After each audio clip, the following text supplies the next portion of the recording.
Hey, welcome to the Eat Local New York podcast, and thank you for checking out the video. I just wanted to say this is part of a series that we're starting where I'm interviewing a different restaurant owner from each state in America. And it's an idea I had. Really, I wanted to talk to other restaurant owners across the country and see not only what the challenges are that they face, but also see and get their advice and see what the things are that have worked for them, the things that have brought them success. And I'm hoping a few different things happen from this. I'm hoping on one part that restaurant owners, maybe all across the country, but definitely restaurant owners here in our area can say, hey, you're dealing with the same issues that I am, and kind of have some sort of sense of connectedness from that, I think. The other thing that I'm hoping that happens is that restaurant owners, whoever listens to this, or business owners, whoever it is, get some ideas for things that they could maybe do in their restaurant that have brought other success in other parts of the country. And so there are times I'm going to specifically talk to specific style of restaurants. Like I might try and talk to fried chicken sandwich restaurants in other parts of the country because I'm selfish and want to see what's worked for them and get their advice. So, and there's going to be times maybe I try and focus a few states on just coffee roasters. I'm not sure yet, but this is the first video of it. We recorded this over Zoom, and I'm filming this in sort of an interesting way. At least I think it's interesting to me. It's not just a typical Zoom screen recording. But with that, there are some challenges. It's the first time I've ever seen this where the alignment on audio for Austin might be off in some moments, in some parts. It took me like 12 hours to edit the audio for this. So with all that said, I hope you enjoy this new series. I hope you enjoy this podcast specifically. I really love talking to Austin. I think his story is really interesting of how he got into the restaurant industry and then now how he's become an owner of this restaurant. So yeah, if you like the podcast and you want to support Eat Local New York, then head online and buy an Eat Local New York card. It's $25, and it saves you $5 whenever you spend $25 or more at over 160 participating restaurants all across the state. And the other thing you can do if you already have an Eat Local card is you can go download our free app. It's a great resource to find out not just who's on the Eat Local New York card, but who's on the Eat Local New York card in your area. So you can open up the map, see where you are, and see which restaurants are nearby you that accept the card. So without further ado, we're going to jump into this week's episode. Those are finger guns just for you. We're going to jump into this week's episode. It's my conversation with Austin. This guy owns a restaurant in Pittsburgh, Pennsylvania. Tell us a little bit about, who you are in the restaurant and all that fun stuff. Sure. My name is Austin Bannisdale. I'm the owner, operator, and beer curator at Carson Street Deli and Craft Beer Bar in Pittsburgh. I've actually only been the owner for about a year now, but I've worked here 11 years. So I've been here a long time, heavily invested in the restaurant here, and a little over a year ago the previous owner passed it down to me so I could kind of continue with the original idea of what we do here and everything like that. We're I guess I would say a little bit of like higher end fast casual sandwiches. We try and be as locally sourced as possible with all of our breads and meats and cheeses and all that kind of stuff, and then we specialize in local craft beer as well. When we got our bar put in, we were the first restaurant in Pittsburgh to do only strictly local PA draft lines.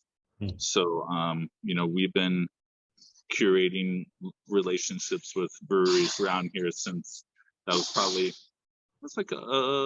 10 years ago or so. We put all the drafts in and such, and we have a really big selection of cans and bottles. We do mix and match 6-packs and that kind of thing. And we've been known for getting a lot of the local stuff that a lot of other folks don't, just because we've had long-lasting relationships with everybody and stuff like that. And you said the previous owner had it or you've worked there for 11 years and you've been the owner for one. Yeah. How long has the business been there? So the deli itself has been around over 20 years. I'm the fourth round of owners for the deli. The previous owner was the one who really kind of like turned it around and made it like a craft beer destination. He came in with a lot of like home brewing and stuff kind of background, and really wanted to focus on local craft beer. So that's where that kind of element came in. That's cool. And what was that process like of going, a year ago, of going from an employee there to the owner? Was it something that you had kind of a dream for, or did the previous owner just kind of say, "Hey, I'm thinking of getting out. Are you interested?" Yeah, it's something that we had talked about for a long time. So I took over as general manager probably like about 6 years ago or so. And then probably about 4 years ago now, the owner was in a really bad bicycle accident. Was in the hospital for a while. So he pretty much like dropped off right there and just wasn't even able to come in or anything like that. So I kind of stepped in and picked up from there. So I've been doing operational wise and everything like that for a couple years now. So really, for me, nothing has changed drastically because I had been doing it for a while previously. Other than now it's all on me. Yeah. Which makes it a lot more stressful, more so than I thought it would. Yeah, I was gonna say, what's that feel like? It's probably, I'm a partner in these two things, and the stress level is pretty intense at times. So yeah. So what are, kind of segueing into that. What are some of the daily challenges that you face? So for us, a big one is products. Um, in general, meat prices are through the roof, cheese prices are through the roof. We don't sacrifice quality for any reason here. So that has definitely been a struggle for us, either of like, a brand or something like that we go to every time is not available. Trying to source something that's at least on par with the quality and stuff like that. That's probably been our biggest hardship. We've been extremely lucky in that our staff turnover is almost zero. We treat our staff extremely well, like family here. So thankfully, we have a super good crew. And I know that's a big problem for a lot of other folks. Thankfully, we've been kind of immune to that here.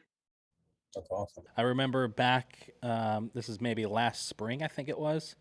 I think it was last spring. My wife and I took a weekend trip to Boston, and we went to like sort of an upscale restaurant in the hotel that we were staying at. And still a lot of restaurants were closed. A lot of Starbucks in the city of Boston were shut down. But I asked our waiter or server if restaurants in Boston were having staffing shortages like we were here in upstate. And he said, no, it was the opposite. He said there is such this massive population of people who couldn't get work in the restaurant industry, just because so many places were still shut down. So I know right now in upstate, it's still a challenge to get and find great help that is affordable. We have a family restaurant that's in kind of a small area, but they've been around for 20 years, massive, extremely popular, and they were offering $30 an hour to a line cook for their second shift, and they still couldn't find anybody. Wow. Luckily they're the only one that I've heard of anything that crazy. But does it kind of similar? Obviously that's ridiculous, $30 an hour. But is it in the city? Are you hearing kind of the same thing, like a lot of hard time finding help and then having to pay just through the nose for it? Yeah, it's pretty much exactly that. Anybody who is of any sort of quality in the service industry is going to be demanding a high wage, and they're going to be able to find it too. There are people paying well now, so yeah, it hasn't been. It seems like a little bit has died down here, where it's evened out a little more now, and it's not as big a problem as it was. And I've even noticed, I feel like maybe this is just my personal experience, but even the service that I'm getting when I'm going out is like very good. the people who are out there working tend to, actually care about it and are providing a higher quality of service right now. That's great. Yeah, it's I find it's kind of like a mixed bag in our area. There are some places we go to where like my wife and I will go to one of like the really popular ice cream stands in the area, and where in the past I've seen 5 or 6 college age kids or high schoolers back there. Now I see 2 on like a busy night. So things like that, and yeah, so it's been interesting. So can you tell us a little bit about like what's a snapshot in a day of your life? You get up and you're at the restaurant at, I'm sure, early, and you're there late. But what's a typical day look like for you? So typically, I mean, like today is a good example. On Monday, I come in early, first one year as usual. Try and bang out as much prep as possible before anybody else gets here. We're able to run on a relatively small crew because we're a tiny building and not a whole lot of space. But we do like what we call pub service, which is you order through the bartender and then we'll bring you your food out, and then it's kind of like help yourself to drinks and stuff like that. So that helps everybody too, as far as like, 'cause we pool tips as well with folks who are working, so you're only splitting them with a couple people, and we're able to do a fast, quick turnover. And usually lunch is definitely our busiest time. There's a lot of like either local folks down here, we're in the south side, and then there's a lot of like smaller business down here as well. And honestly, after COVID, a lot of other places that used to do lunch are either not opening for lunch or have unfortunately closed. So we're only among a few places open for lunch down here, so we get slammed. So do lunch service the best that we can, jump in as much as I can. We slice all our meat, fresh stuff like that. So we have a slicer who comes in and does all that daily as well. And then evening service is a little bit more chill. Southside can get a little crazy at night. It's like a kind of party section, but we kind of pride ourselves on being geared towards more of like the young professional sort of crowd. So it doesn't get rowdy in here because, we're not slinging the 250 Miller Lite specials or anything like that. So, very positive, welcoming energy that we try and provide down here, which is different from a lot of the other places around us, which I think it's helped us in the long run. Yeah. Are you all? I noticed, I was looking at the website, and I noticed you offer delivery, $25 minimum. Is that through your own drivers, your own staff, or do you all do any of the third-party delivery apps? So we do both. We do our own in-house delivery, which we expanded a lot during COVID and have kept that as well. So we used to only deliver till 2 p.m., where now we go all the way till 7 p.m. And we try and encourage people to use our in-houses as much as possible. But we are on Grubhub and Uber Eats and stuff like that, which, peak COVID really saved our ass for a while, even though, they're taking a good chunk out of you. But now it's actually become where we get, a good amount of people who come in. I've ordered you from Grubhub a couple of times. It's really good. So I'm coming in and check out the place. So we've, gained a good customer base from those tools. I don't like to use them as much as possible, but they're on. If we're super busy, that's the first thing going off. We're going to take care of our in-house and stuff like that first, and our direct customers. But we do have it. Yeah. We so my restaurant, 3-1 Fried. So our area code is 315, and so the name of the restaurant is 3-1 Fried, and we exist. We're a restaurant inside of a restaurant, which a lot of people in our area still haven't gotten the concept of it yet. I'm sure Pittsburgh has got a lot of ghost kitchens and virtual kitchens. Yeah. That's something new that's popped up in Syracuse in the past year. So to give you reference, I always tell people jokingly, because I eat local, I work with restaurants in like down near New York City and Buffalo and Rochester, even though we're based in Syracuse, which is right in the center of the state. but I always joke that Syracuse is about 5 years behind Buffalo, and Buffalo is about 5 years behind New York City in terms of food trends. Yeah. And so I've seen like gourmet fried chicken sandwich restaurants be the trend in Buffalo for the last 4 years, and Gotcha. we're kind of sort of the first in Syracuse. But everybody in Syracuse is like, there's this hot trend that's sweeping the country, and I'm like, no, not really. So for us, we exist inside of a Limp Lizard Barbecue is the name of the restaurant, and the owners of that are my partners in 3-1 Fried. Okay. So it's perfect for that setup because it's the same staff on the same line. Only like 2 or 3 different products change on their, ordering list, and it's just a great addition to their barbecue restaurant that's already busy. Yeah. So do you are there a lot of those trends that you see or like look out for as an owner? Like, are you ever saying, I wonder if we should add this? Like, how does that work for you, kind of looking out there into the food world for inspiration or ideas? Well, I think with that even in particular, we get that with a lot of breweries out here. Where we'll have a restaurant inside a brewery that's not, may not be necessarily owned by the same people, but operating in the same building. Okay.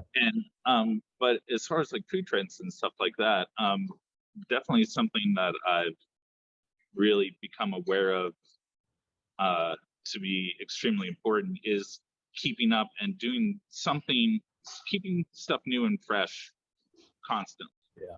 I like a couple years ago, we get into a little rut where we're just doing the same old thing, and like I noticed, our numbers are starting to go down, and so we started doing like special sandwiches, unique like one-off specials, or we started a cocktail program, or we're starting to do charcuterie, or something like that, continually keeping like new different things rotating and rolling to keep people interested to come back for different things. Maybe they're still coming back for their favorite sandwich or something like that, but you give them at least some sort of new offering that can be interested to entice new folks or old folks who maybe haven't been here for a while to come back. Yeah, that's cool.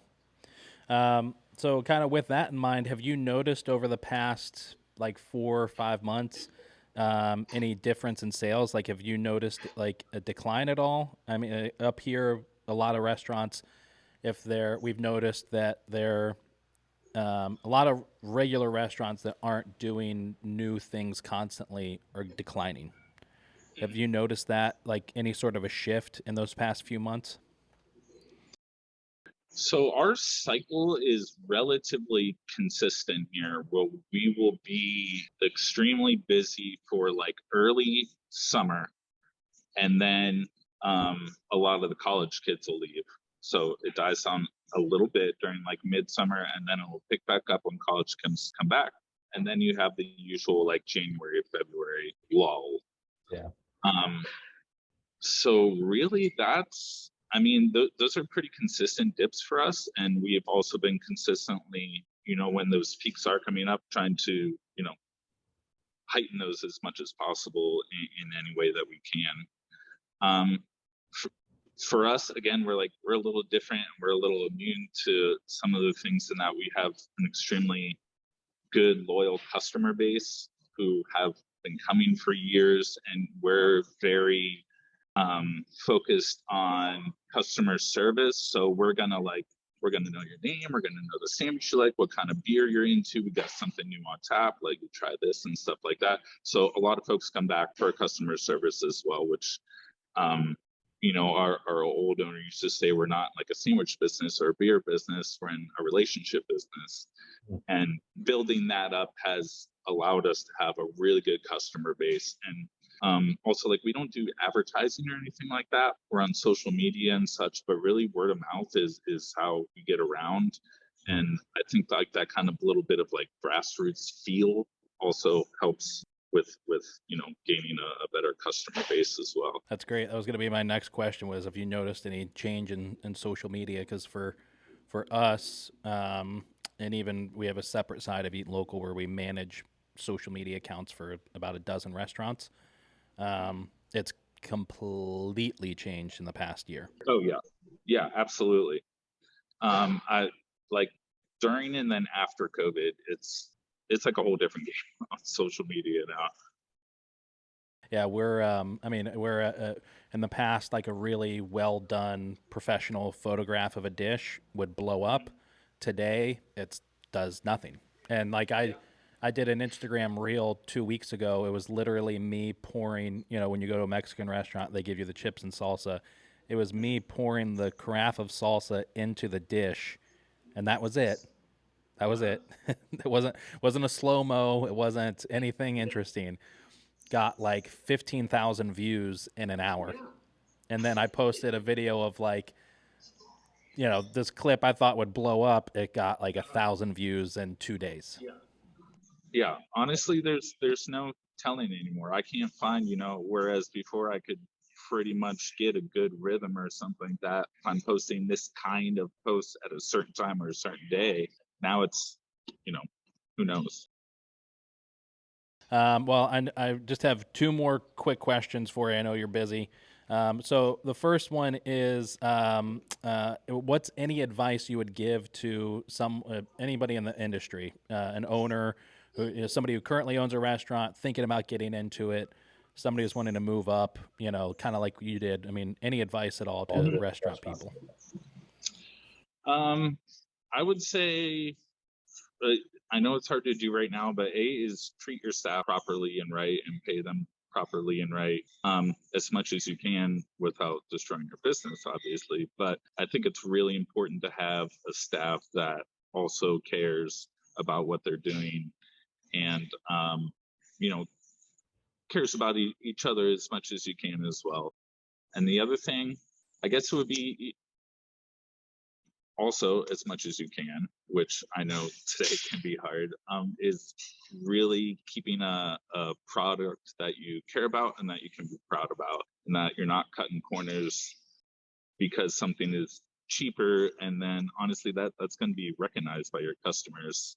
And I think that people right now are looking for, if they don't have a great experience somewhere, there's somewhere else and they're going to go there and maybe they're not going to come back.